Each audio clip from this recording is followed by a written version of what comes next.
All right, interaction and collaboration. So interacting and collaborating is a major thing that I want to get my students to do in their class. Right? So we have regular weekly discussions. I try to keep it in a theme. So we use a discussion board, and then in this class discussion forum, we have regular discussions. We start off with introductions where, I give them points simply for introducing themselves, and they get bonus points for putting up pictures, right? So we can put a face to the names of the people because we don't actually get to see anybody in the class.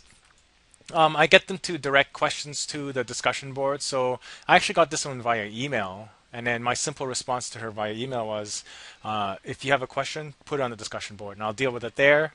And then even rather than dealing with it, I actually want people to kind of jump in on themselves, right? So I'll kind of prompt. So I said, can anyone help out? And it actually took about 2 days, 3 days since she posted it before someone actually finally said something.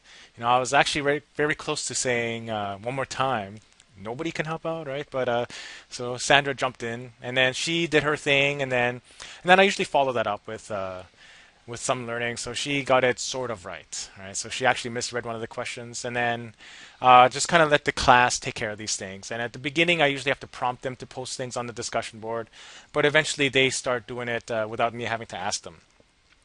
The biggest part or the biggest collaboration in our class comes by a group project, right? So they get assigned to do a group project, and it's this problem-based learning where they play a role, take the role as a DOE educator, or sorry, a Department of Health communications officer, and then they communicate to the public about a disease, and they work together to produce various things in sequence. First a press release, then a poster or a presentation, and then a poster about a disease that they have to educate. And it's all collaborative work. And this semester we're using Google Docs. And when they submit their work, I want them to submit their work via the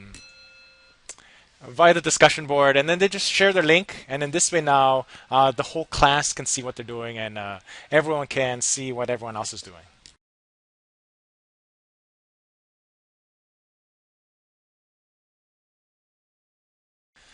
So a big part of my course is putting the responsibility on students. So I'm trying to make it as clear as possible where they can get their content, what their assessments are from each week to week. So the homepage is outlined where they can click on, so they can see the syllabus. Everything is outlined in the syllabus, where points are coming from, and all that kind of stuff. I even put a little countdown to know when their module ends. And when they click on each module, they have a link to all the lecture material, so to speak, and a basic list of what it is supposed to do. And each week they do a quiz that kind of drops off or sums up what they learned for the week, and then assignments through Mastering Microbiology. And those Mastering Microbiology assignments is a publisher-driven assignments. And at first, I was kind of hesitant to use them. I don't really like using publisher stuff, but the Mastering Micro really integrates a lot of animations that they do, a lot of click and drop and that kind of stuff, where they can really interact with the material and allows them to get a bit more of I guess, about as hands-on as you can get in this type of environment. Um, at the bottom, they see what their general learning objectives are, what they should get out of each chapter, and ultimately what they're expected to know. Um, let's see. A lot of the discussions that we do in the class are self-reflective, right? So it's all about what they're getting out of things. And one that I really particularly like are the things designed with the exam in mind, right? So this on the horizon I see is a whole discussion based on how they're going to prepare for the first exam, right? So this is all about the first exam, what they're going to do. And then we have series of reflections afterwards. Exam reflections are after the first exam. What did they do? What did they find difficult? Did they actually do what they say they were going to do? Best practices follows that up. Now that everyone has kind of discussed what they did, those who did well shared some of their techniques. What are we going to do moving on to the second one? And then we even revisit this after the second exam. Did they actually follow up on what they said they were going to do? And all that kind of thing. And again, with all this idea of making sure that we are growing as a student, we're moving ahead and learning as we're going forward.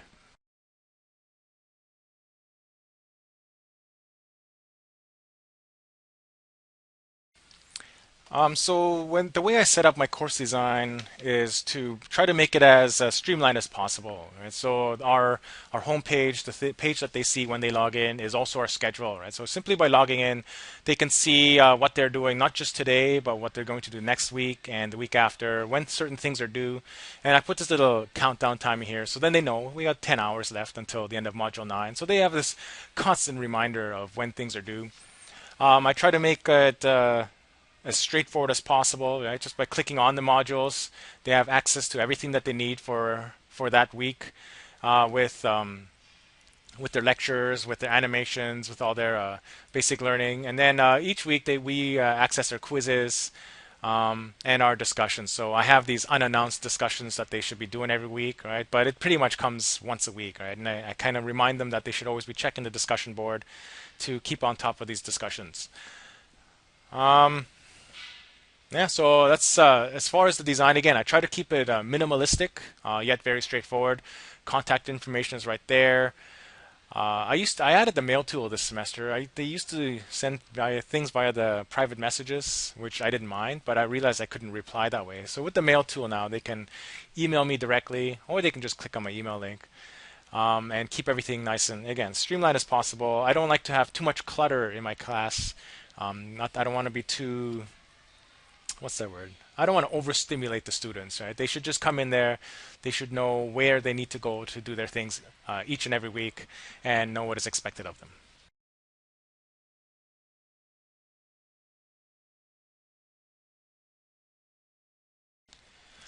So as far as the learning materials are concerned, I try to provide as much, I guess, give them access to different types of learning styles.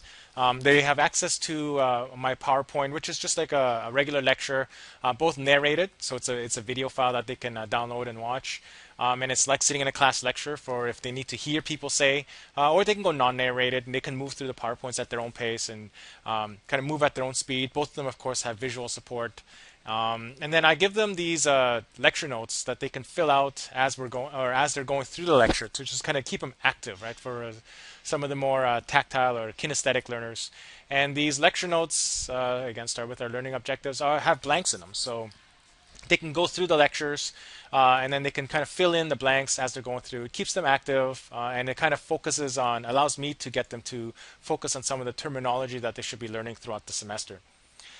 Um, For the group project, it's all about playing a certain role. It's the scenario, and what I want them to do is communicate about a disease. And I like this project because it gives them a direction. Right? So they're now communicating to not myself, the microbiology expert, but their job is to educate the community, right? And all culminates in a presentation at a fictional presentation at the Leeward YMCA, and a poster that they're going to post up at doctors' offices, right? So I just want to show this is what a press release looks like from the Department of Health, what they put out for various things, and this is what a typical submission looks like.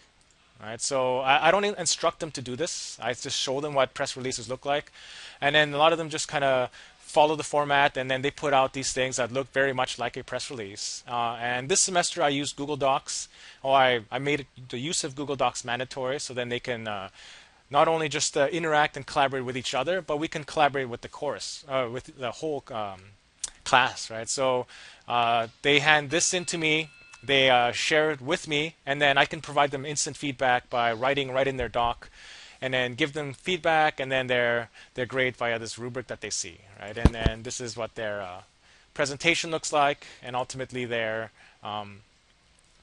poster. And this is this semester's. And again, I like how they play within the theme, right? They play the scenario, and a lot of them stay within the theme. Some don't get it right away. They think that they're students in a micro class, but most of them understand that for this role, they are employees of the Department of Health.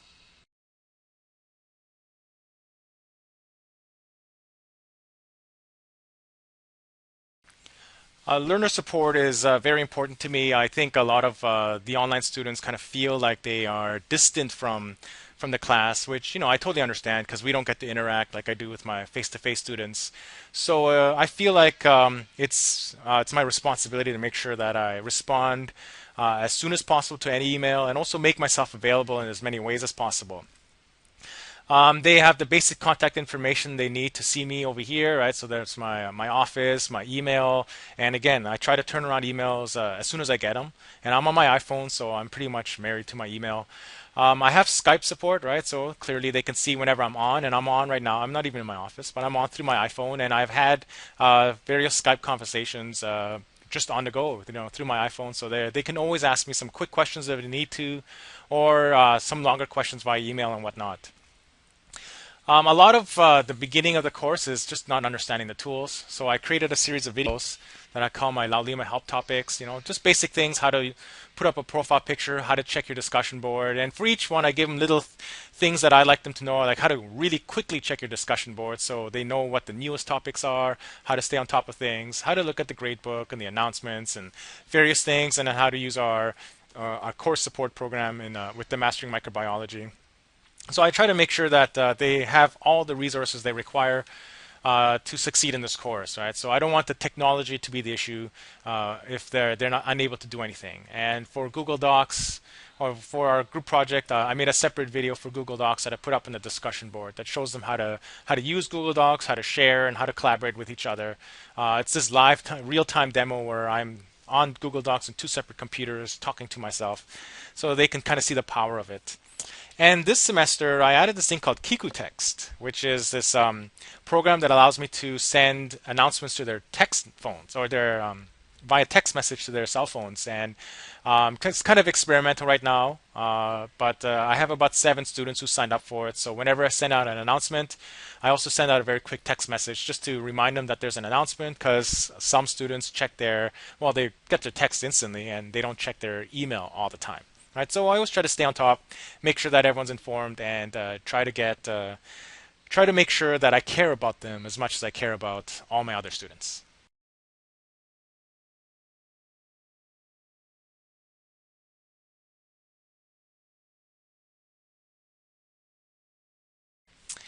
Okay, so as far as what I think is an innovation is more of my philosophy of keeping things simple. So I like to make sure that my course is as simple as possible. I don't ever want navigation or technology use to be an issue. So I provide all the tools that they require. I go with the WYSIWYG philosophy. What you see is what you get, right? So just by logging in here, even without reading the syllabus, even without doing anything, you can kind of already understand what it is you should be doing and where to find some of the various tools. And of course, I communicate as soon as possible to just kind of fill in various other things. I think the group project with the scenario is something that's important, vital in my course, and I think a lot of my students represent it now. Uh, Not represent, really enjoy it. So I guess now at this point I'm going to toot my own horn, and these are comments from last semester, and just want to show some of the, it kind of helps validate some of the things that I do. A lot of them they appreciate the fact that they have the PowerPoint and the fill in the blank notes. I get a lot of comments on the fact that they enjoy filling in their own blanks, because again, it gives them something to do.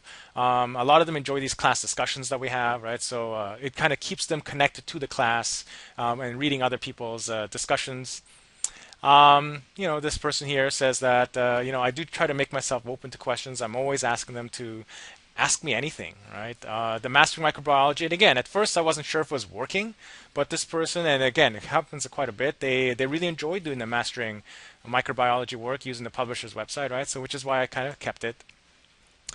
This person's all about the discussion board, and then this is one that, again, the group project sometimes I was hesitant to work with, right? But because it's an online class, a lot of them feel like they shouldn't have to do group work in an online class, right? But many times I get comments like this where even though this is an online class, they were really enjoyed the group work because they actually interacted with some of their students. They learned a lot about the diseases. Oh, they share all these things with each other, so they're reading about each other's diseases. And some of our assessments are even where they have to read read each other's work, right? So I always say you learn a lot about one disease and a little about a whole bunch of others, and various things like that, right? So it's all about again, keeping it simple. What you see is what you get.